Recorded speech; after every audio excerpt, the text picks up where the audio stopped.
Eder.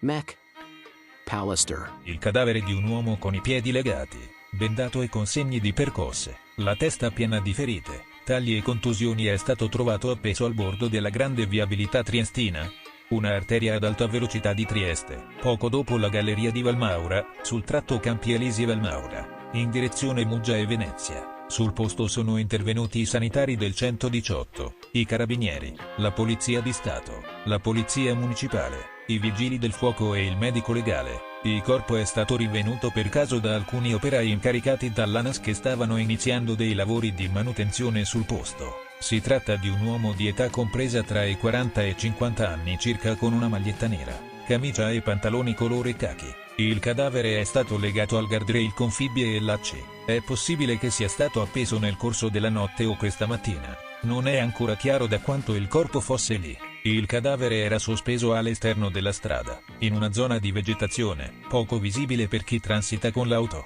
La morte risale ad alcune ore fa. Si tratta quasi sicuramente di omicidio di un africano. Ehi, non dimenticare di iscriverti a questo canale.